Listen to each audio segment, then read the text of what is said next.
Hi, everyone. I'm Vincent Joe. Hi, I'm Kathy Reed. And I'm Allison Reed. Hi, I'm Ashley. Hi, I'm Grace. We're from the Haydenettes. I am Mark Henretti. Ciao a tutti, siamo Rebecca Ghirardi e Filippo Ambrosini e vi diamo il benvenuto a This Week in Skating.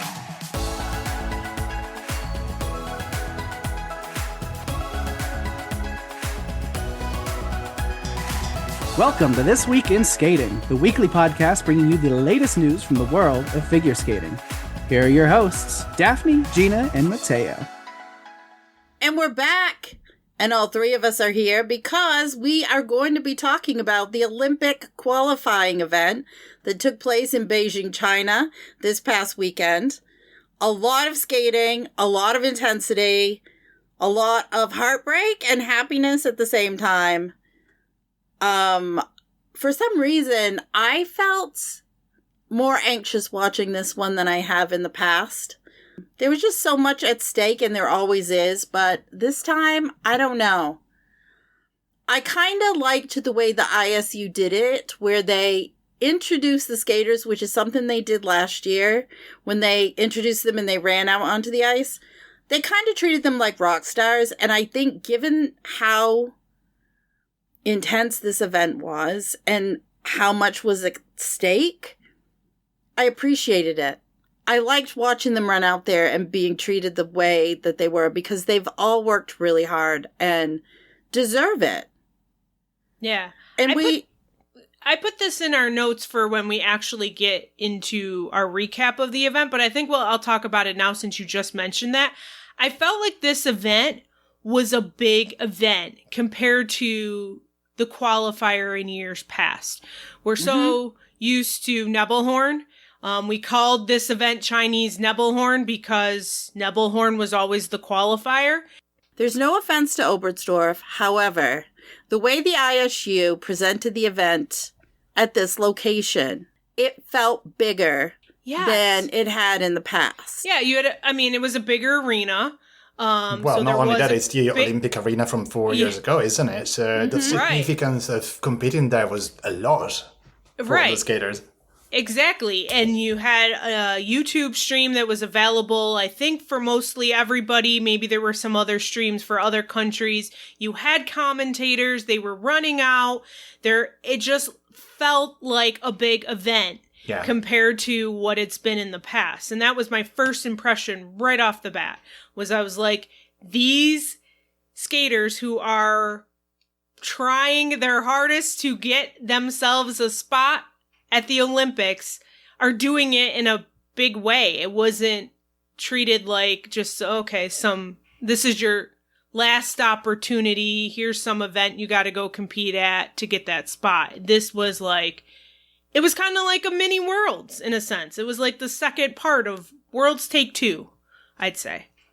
It was a lot. Like, it was really big. And I think that might be why I felt so kind of anxious. I just wanted everyone to skate well and for things to be fair. And in that situation, you're always going to have disagreements with how things turned out, or mistakes are going to get made. This is, when we talk about it later in the episode, you're going to hear how it turned out. And at the end of the day, these are the countries that qualified to send teams to the Olympics, and we'll see what happens because there are still some variables. So before we get to general skating news, hey, Matteo, do you want to share some comments we got from our last episode or our last few episodes? This was news you shared with Daphne and I, but we kind of want to share it with our listeners too. Just quickly mentioning a couple of things that we were very happy to hear about. So Mark Henretti said that he was listening to our episodes, so that made us really happy. We know that Mark listens to us every now and then, but when you get to hear Mark himself saying, I was listening to you guys, it's incredibly rewarding because we all respect Mark hugely with what he does. But I think it's part of his job, isn't it? He's a very professional individual. He likes to gather all the data, and I think he knows that our episode providing confirmed news is a good source for him to find things out. Then on the same day as well, we had Lara Naki-Gutman reaching out saying that she heard our comments about the Squid Game bottle, water bottle that she had at the competition in Bergamo, and that was very sweet as well. And I think that Daphne is incredibly happy because she's hoping to see that bottle at Skate America. And we also heard from Lara's coach, which was very pleased when we posted about the spotting that the final pose that closes Lara's free program resembles the Mermaid of Copenhagen, the famous statue. So it's, we just wanted to say it's fantastic to get this kind of feedback because we are here to share what we do with passion, with the passion of for figure skating. And when you see the world of figure skating coming back to you and saying, "Oh, that was nice of you to mention," makes us really happy. So thank you. Yeah. Sometimes we don't realize who's listening to us. So when you sent us that text that Laura was listening to the podcast and about the water bottle, it just, makes us feel good, but it makes you realize, oh, we have quite a reach. And so, and we want to make sure we are doing our best to, mention, confirmed news and information, but also to highlight the skaters in a positive way as well and not bring anybody down. Because again, we don't know what skater may come across our podcast at any given point. So you never know who's listening unless they let us know. And so it means a lot to hear from people. And we hope that if you're out there listening, please let us know what you enjoy about the podcast. And if you have suggestions on how we can make it better, because we're always trying to do that. We want to grow and improve with every episode that we do. With that, let's move along into general skating news. This news came out just a couple of hours after we posted last Tuesday's episode, but we want to wish congratulations to two skaters, Tim Deek and Asaf Kazimov, on obtaining their Spanish citizenship. It's a huge deal, and Asaf has a lot to celebrate, and we'll talk about that a little bit more when we talk about the qualifier. Well, also news that came out like a few hours after we posted our episode, but Liam Kapakis, Audrey Shin, Balaj Naj, Una Brown, and Gage Brown have been given the host picks for Skate America. We mentioned Haru Kakiuchi got the host pick for NHK Trophy, but now we know that Yuna Aoki and Yuna Nagawaka and Sumitada Moriguchi also received the host picks. They also have something to celebrate, and we'll talk about that when we get to it. Yuliana Shiraeva and Marija Lario and Roman Lagak received the host picks for Skate Canada, and Tomoki Hiwatashi has taken Luca Brissad's place at Skate Canada after Luca was forced to withdraw. Well, we got the entries for the 2025 Treletti Trophy Challenger event.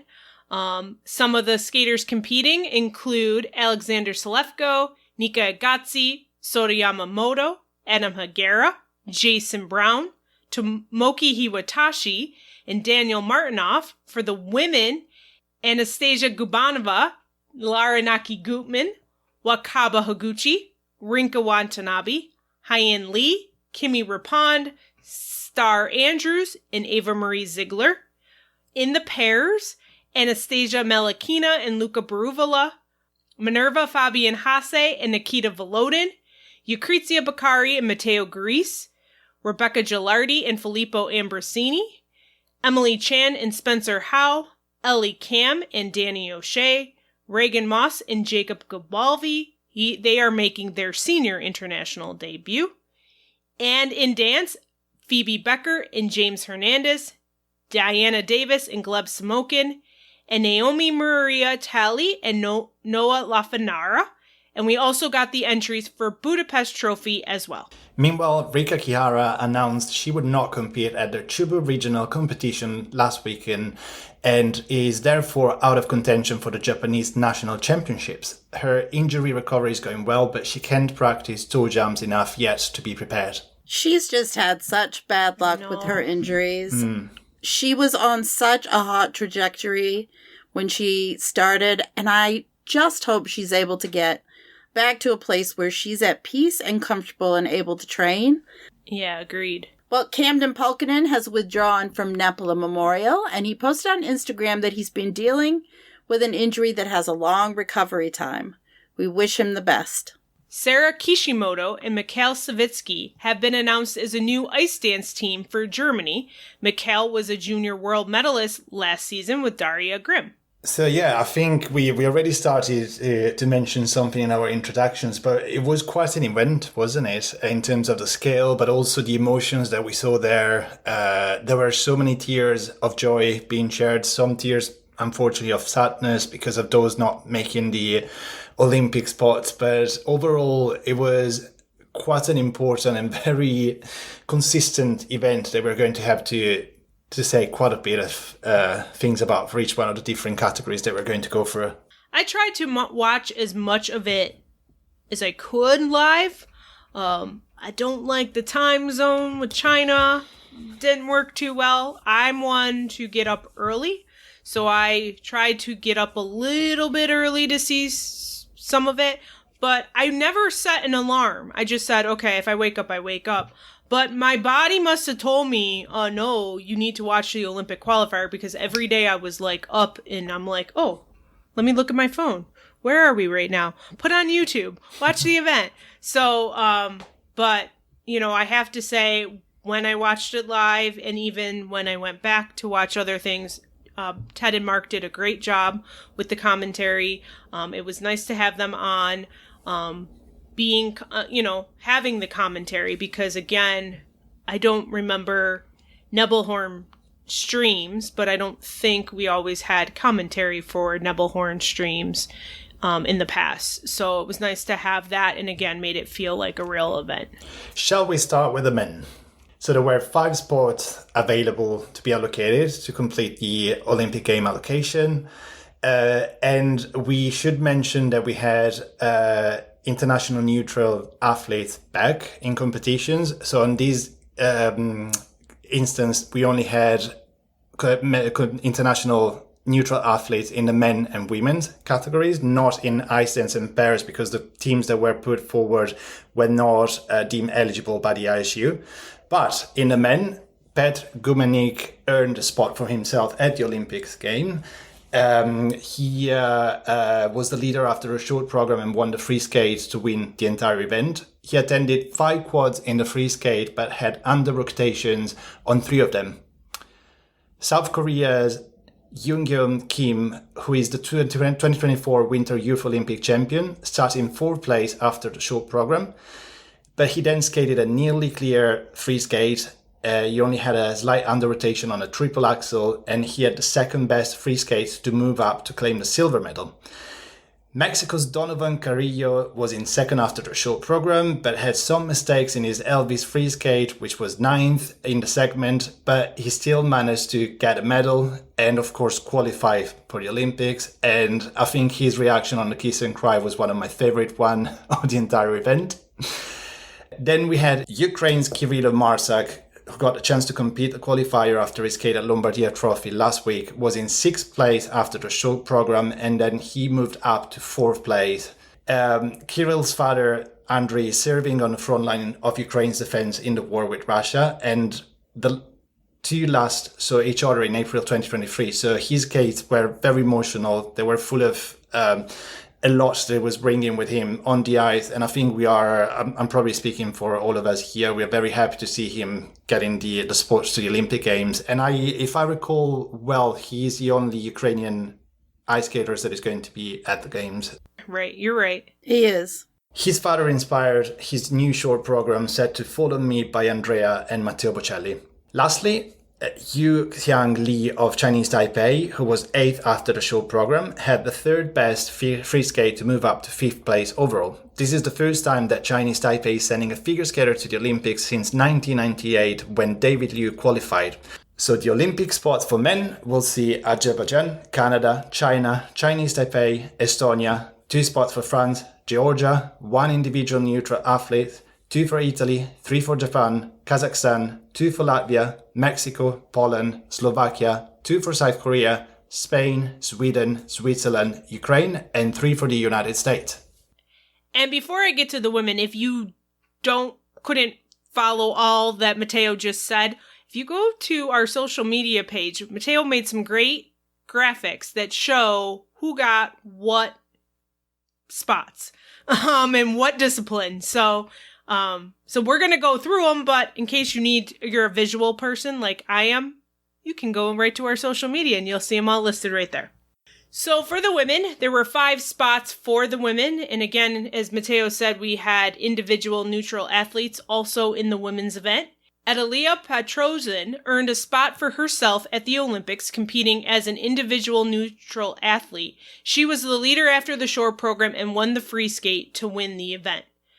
After a disappointing Worlds in Boston, it was nice to see Georgia's Anastasia Gunobova skate so well to earn a spot for Georgia at the Olympics, which also helped secure Georgia's participation in the team event at the Olympics.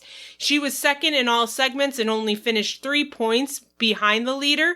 I have to say, I was kind of surprised with her at Worlds and not being able to get a spot at Worlds. So here, seeing her having to compete at this event, I'm glad she skated well to get herself a spot, and now Georgia is looking like they'll be able to participate in the team event as well, too. After missing last season to undergo ankle surgery, it was also nice to see Luna Hendricks back on the ice. She had some mistakes in her short program, which left her in 3rd place after that segment.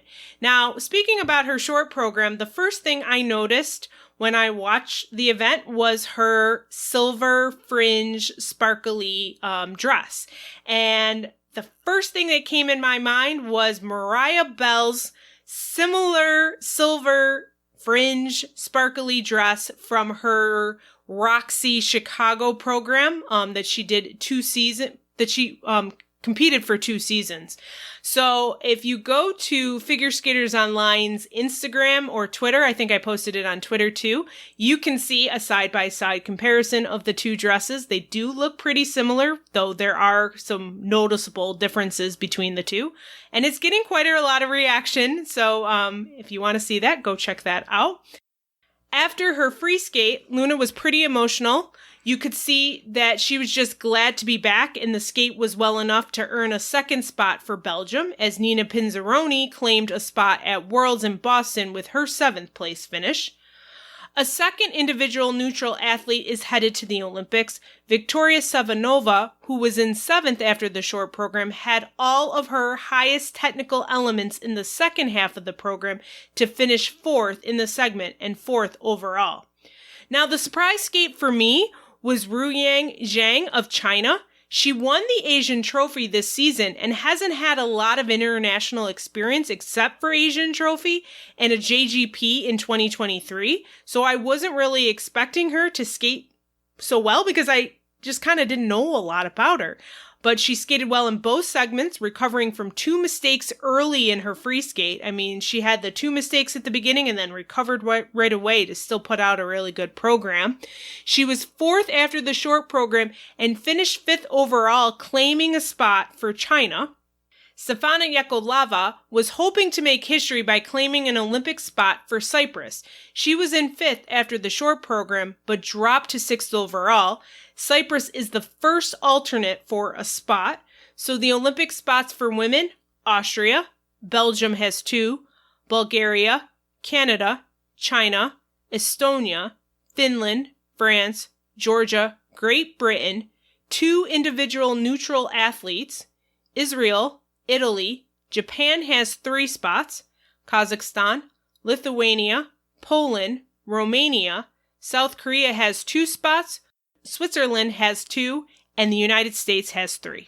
So moving on to pairs, like in the women's event, China secured a spot in the pairs discipline with Jiaxuan Zhang and Yirang Wang, who won the Junior Grand Prix final last year and who finished 5th at the Junior Worlds, who won both segments to secure a spot for China. Armenia's Karina Akopova and Nikita Rachmanin were in 3rd. after the short program, but pulled up to win the silver medal and claim a spot for Armenia. This was a historic moment as the country has never before been represented in Olympic pair skating, and it will mark the debut of Armenian figure skaters in the pairs discipline at the Olympics. Can I just add, I feel like their free was quite interesting because initially I thought, okay, where is this getting to? And I feel like it was one of those programs that actually built through from the start to the end, and I quite enjoyed it, I have to say. So I'm looking forward to seeing them. Japan's Yuna Nagaoka and Sumitada Morikuchi, who were fourth in the short program, pulled up to finish third and claim a second spot for Team Japan for the pairs discipline. There is actually a very sweet video of Kathy Reed, which is their choreographer, crying in joy as she, following, of course, the news of them being awarded a spot there. So that was one of my sweet moments during this competition, I think. Yeah, that was really cool. France's Kamil Kovalev and Pavel Kovalev dropped from second in the short program to finish fourth overall. They are first alternates for a spot, and there's a good chance they will get to go to the games. As we've mentioned, there's rumors of a country not being able to use their spot, so they will have to wait and see, and I believe I saw a comment from them saying they plan to keep continuing to train like they are training for going to an Olympics. So Ukraine is second alternate for a spot with the fifth place finish of Sofia Holichenko and Artem Darninsky. Team USA did not secure a third spot as Audrey Shin and Balazs Naj finished sixth. I want to read a little bit of Audrey's post because I know there's been a lot on social media regarding the choice of sending Audrey and Balazs to this event.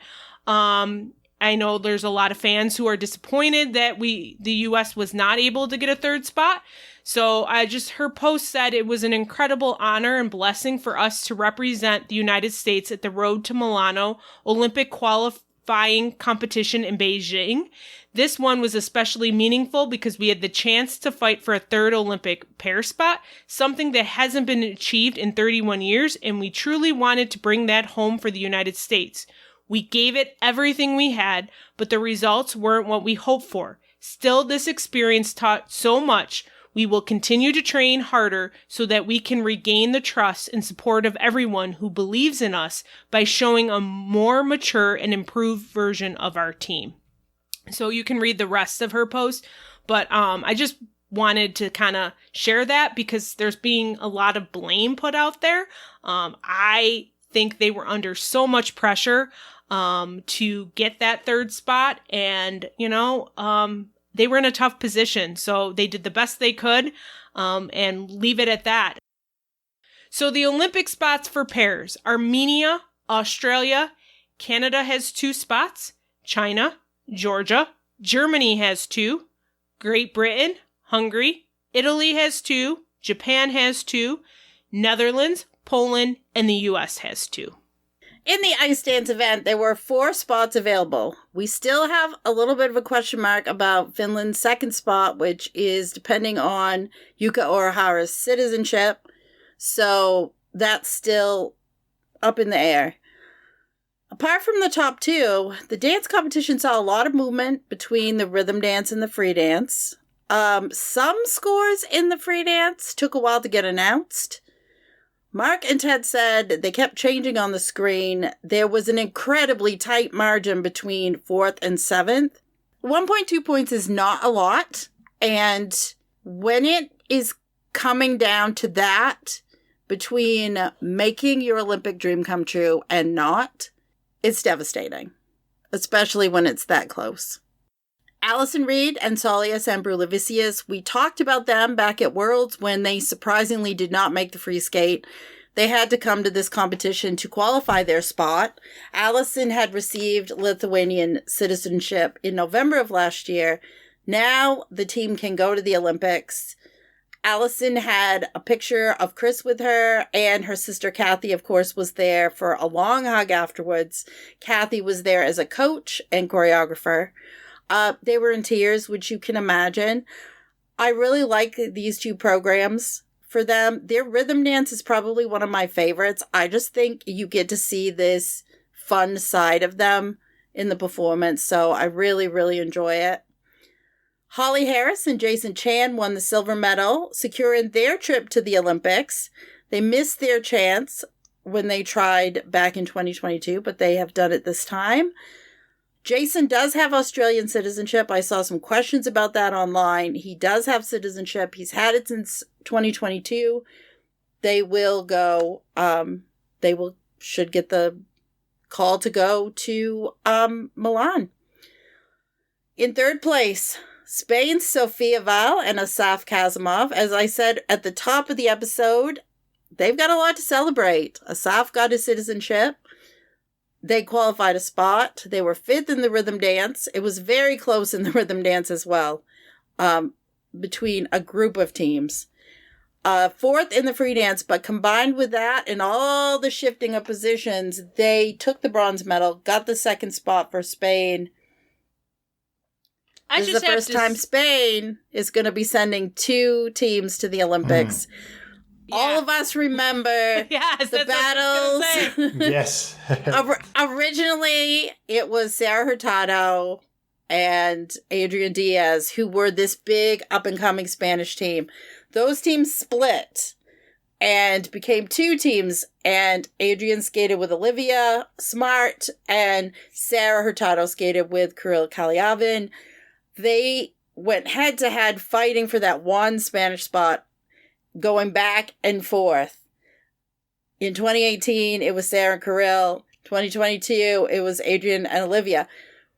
Asaf and Sophia are actually coached by Kirill and Sarah, and so they'll be going to the Olympics as coaches this time. Yeah, it's nice not Olivia, to have a battle this year for the spot.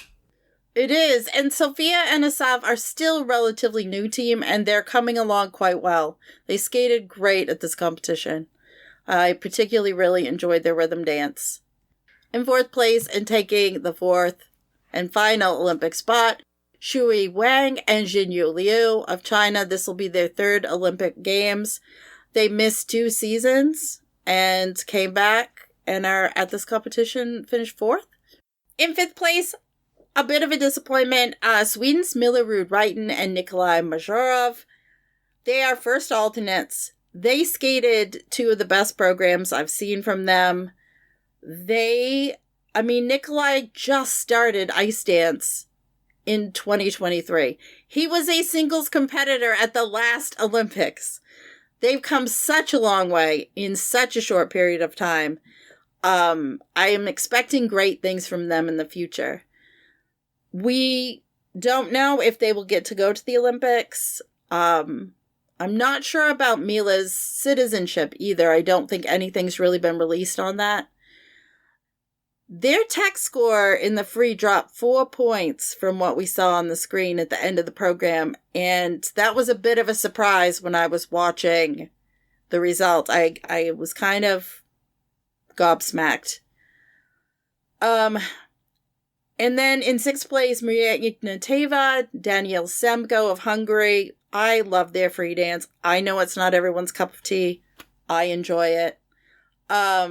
I saw some comments online about his shirt in the rhythm dance, and it made me laugh because I have to tell you that pattern was very common back in the 90s, so it was not a surprise. I'm like, yep, you got it. They are second alternates. They were actually third in the free dance.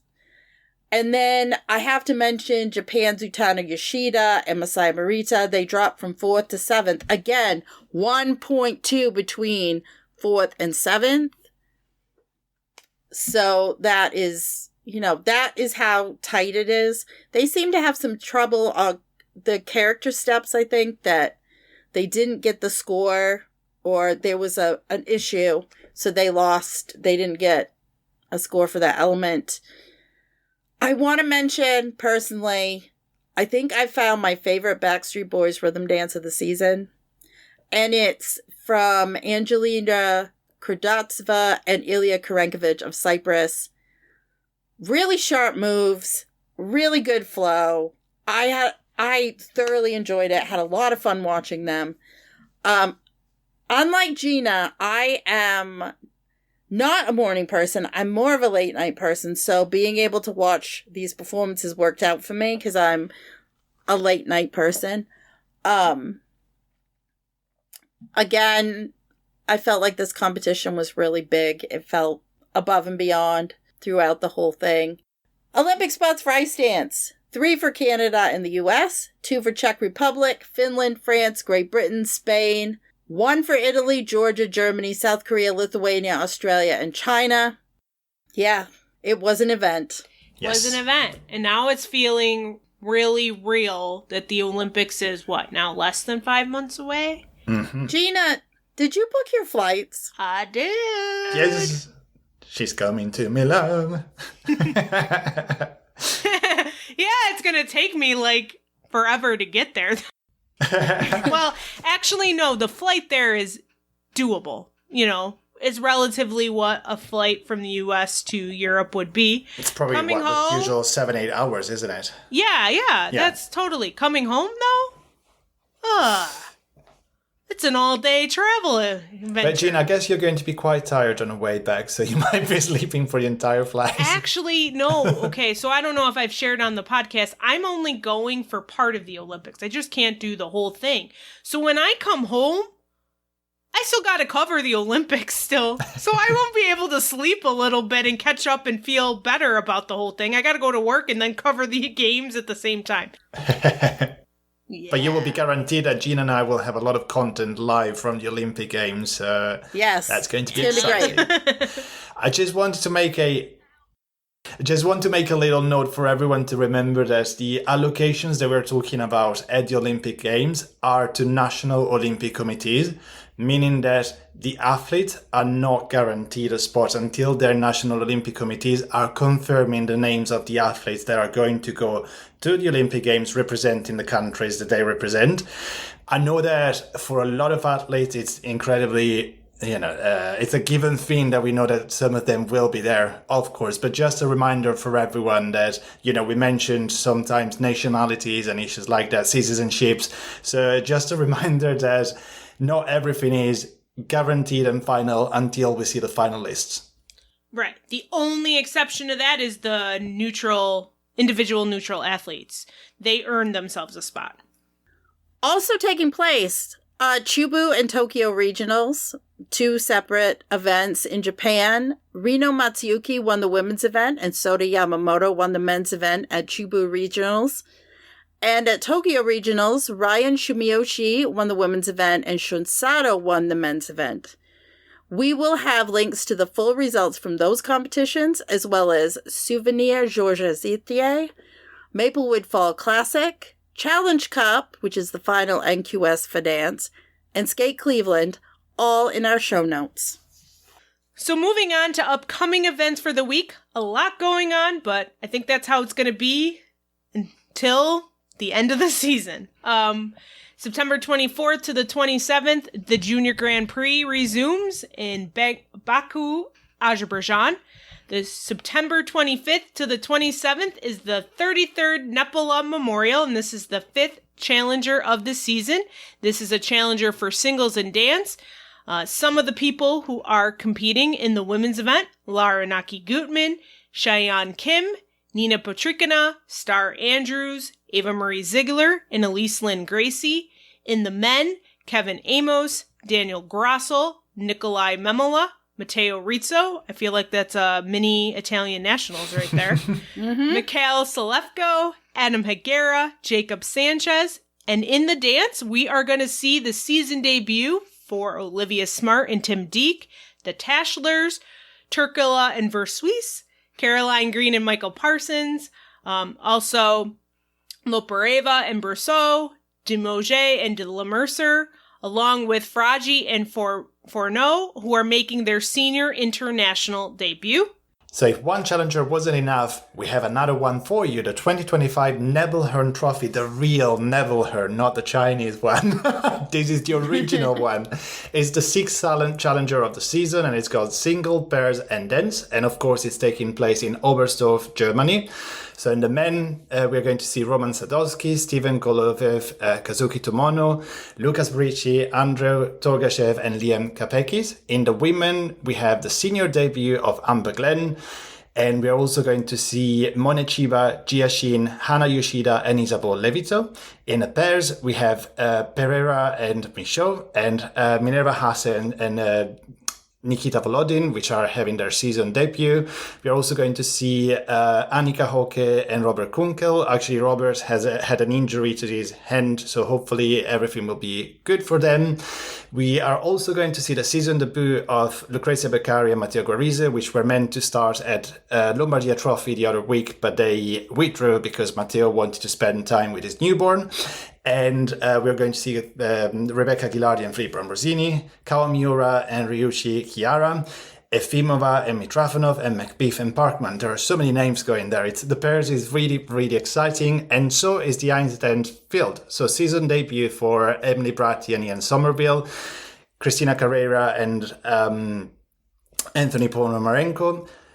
We are going to see again Lale Fier and Joris Gibson, and we are going to see the international debut of Laurence Fournier-Boudry and Guillaume Cizeron, because they only did an internal competition in France, and we will see Marie Lorient and Romain Legras. Well, we have a lot going on in Japan this week too, because we have two more regionals. One is Tohoku Hokkaido regionals, and the second is Kanto regionals, as well as the Chris Reed Trophy taking place in Nagano, Japan. And I have to say that there's a lot of interest in that competition because we're getting the debut of Akura Kushida and Koshiro Shimada. They're the new ice dance team. They're single skaters. So we'll see how that gels. I know there's a lot of interest. There's no stream, but Harumi's going to be there, and Yuriko, so we're going to have photos. Also, the Crystal Skate Open is taking place in Tallinn, Estonia. It's an international for singles. The 14th Annual Southern California Interclub Invitational Series Final in Paramount, California. And in Beaver Lake, Australia, the 2025 Swan Trophy International. So just like last week, we're going to ask you to head to our show notes for a long list of articles and interviews that took place this past week. There's a lot of good stuff out there, but we don't want to keep you any longer. It's been a little of a longer episode, so just head to our show notes to see the articles and interviews that were posted this past week. So we've reached the end of the episode. A lot to talk about. The event in Beijing was very important, but as you know, we like to end the episode with our news from our respective media. So starting with This Week in Skating, just don't forget to check our merchandise available on our blog page. I keep saying when we record, I got my tweez mug with me, and it's always there with me all the time. Gina's got her water bottle, so get yours. And also you can join our Patreon for access to ad-free episodes. And don't forget, we're also on YouTube as well. So don't forget to check us over there. Over at IDC, it's been very busy. We've got a recap and pictures from the Olympic qualifying event, Skate to Milano. We also, this week, will have pictures from Nebelhorn and Nepola and the Chris Reed Trophy. And Anne has a couple of articles that I'm going to be releasing this week, so you'll want to stay tuned for that. Well, over at FSO, I have photos from the Olympic qualifier, along with recaps from the Olympic qualifier. I posted our fourth new pairs team series article. This was with a novice team, Elizabeth Hansen and Hudson Lewis. It's a very interesting story.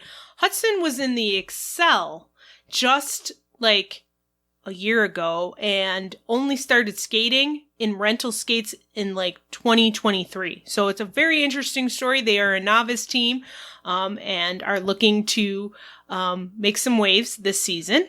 And my week ahead sort of looks like Daphne's. I will have photos from Nebelhorn. Well, that's it. We've had a very long, extra supersized episode this week, and it's been a ton of fun. Next week, we'll be back, two of us. Not sure which two, but two of us will be back to talk about everything that transpired this week. So we'll see you next time. Thanks for tuning in to another episode of This Week in Skating. Remember, you can keep up with us throughout the week by visiting our website at www.thisweekinskating.com. Connect with us on social media for additional updates. You can find us on Twitter at This Week in Skating without the E's, or Facebook, Instagram, and Threads at This Week in Skating. You got a burning question or feedback for Gina, Daphne, or Matteo?